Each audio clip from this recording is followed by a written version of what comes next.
유학을 결정했는데 당장 여권이 없었다. 당시 가장 빨리 나오는 곳이 영등포구청이라고 해서 바로 신청했다. 여권이 나온 날이 비행기를 타는 날이었다. 갓 나온 여권을 가지고 인천공항으로 갔다.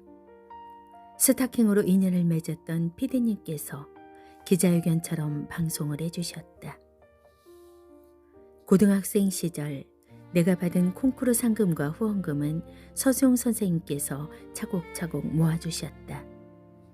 대한민국 인재상을 받았을 때의 후원금부터 김천에 사신다는 어느 남자분이 학교 수의실에 맡기고 가신 후원금 등 또 다른 많은 후원금도 잘 모아주셨다. 거기에 본인의 사비까지 더해서 졸업하던 날 통장을 주셨다. 유학 떠나기 전엔 이런 농담도 하셨다. 비행기 안에선 신발 벗는 거 알지? 에이, 선생님도 거짓말하지 마세요. 제가 그 정도도 모를까 봐요. 호기롭게 말했지만 정작 비행기를 타니 통로가 너무 깨끗해서 정말로 신발을 벗어야 하는 게 아닌가 하고 고민하다가 주섬주섬 신발을 벗고 있는데 스튜어디스 분이 오셔서 자리로 안내해 주시고 슬리퍼도 내주셨다. 알고 보니 비행기를 늦게 탔던 날을 비즈니스석 손님이라고 오해했던 것이다. 태어나서 처음 타보는 비행기라 신기하기만 했다. 좌석에 모니터가 있었는데 리모컨이 따로 있었다. 그런데 리모컨을 어떻게 작동하는지 알 수가 없었다. 지금 생각해보면 모르면 물어보면 될 것을 그때는 뭔가를 물어보는 게 괜히 부끄럽고 자존심이 상해서 그 오랜 시간 동안 영화 한 편을 못 보고 빈 화면에 뜬 작은 비행기 그림만 보았다. 심심함에 몸을 뒤틀던 나는 가방에 넣어온 책이 생각났다. 가진 것이 별로 없었기에 짐을 많이 꾸릴 것도 없어 가방은 단출했다. 필요한 건 독일에서 사면 된다고 생각했다. 기내에 갖고 간 가방 안에는 책이 한 권 들어있었다. 박지성 선수의 자서전, 멈추지 않는 도전이었다. 영화 대신 책을 읽기 시작했다. 박지성 선수가 어떻게 축구를 시작하고 도전을 멈추지 않았는지 책을 읽는 동안 마치 내일인 양 빠져들었다.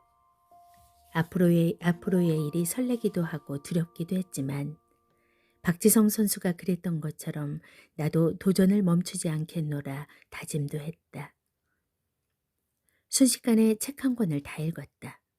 책을 한 권이나 읽었는데도 도착하려면 시간이 한참 남아 있었다.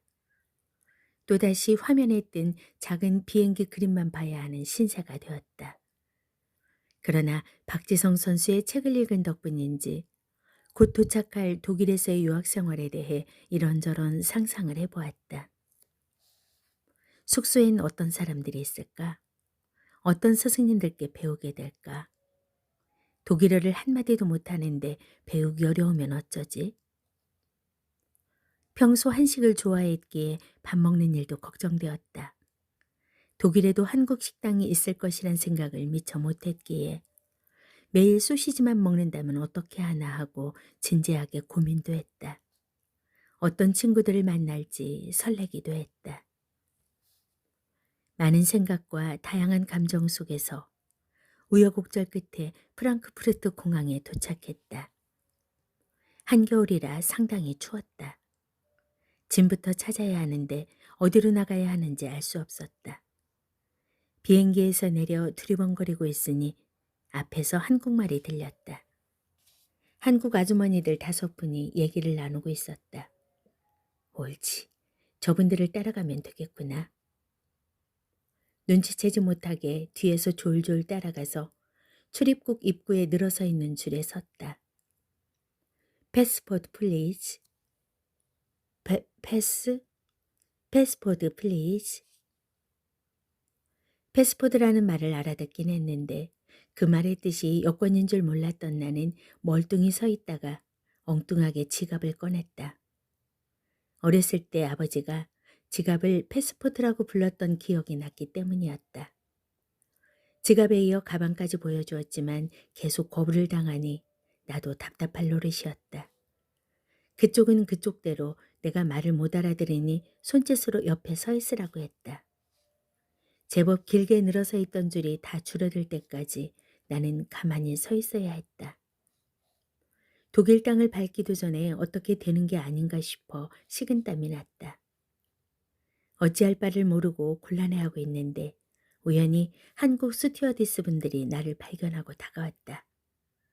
그분들은 바로 상황을 알아봐 주셨는데 알고 보니 그 아주머니들을 따라갔던 곳은 프랑크푸르트 입국장이 아니라 로마나 밀라노 등지로 경유하는 곳이었다. 겨우 해결이 되어 짐을 찾으러 가네. 컨베이어 벨트 위에서 내 가방만 덩그러니 남아 빙빙 돌고 있었다. 홀로 낯선 곳에 떨어진 내 신세 같아서 우습기도 하고 서글프기도 했다. 그러나 여기는 독일이었다. 내 손으로 여권을 만들어 혼자 비행기를 타고 찾아온 곳이었다. 무엇보다 그토록 하고 싶었던 노래를 계속할 수 있는 기회가 주어진 셈이었다. 불과 몇 년 전까지만 해도 살면서 이런 날이 올 것이라고 상상조차 못했는데 막연히 꿈꾸던 유학 생활이 현실이 되어 있었다. 나는 두 발에 힘을 주고 힘차게 한 걸음씩 걸어 공항 밖으로 나갔다. 그 옛날 서러운 눈물을 이악 물고 참으며 대문을 힘겹게 넘어가던 걸음이 아니었다. 새롭게 펼쳐질 인생을 향해 힘차게 내딛는 걸음이었다. 공항 문턱을 넘어가는 그 걸음은 내 인생을 통틀어 생각해보면 나를 세상 밖으로 이끌어준 의미 있는 한 걸음이었다.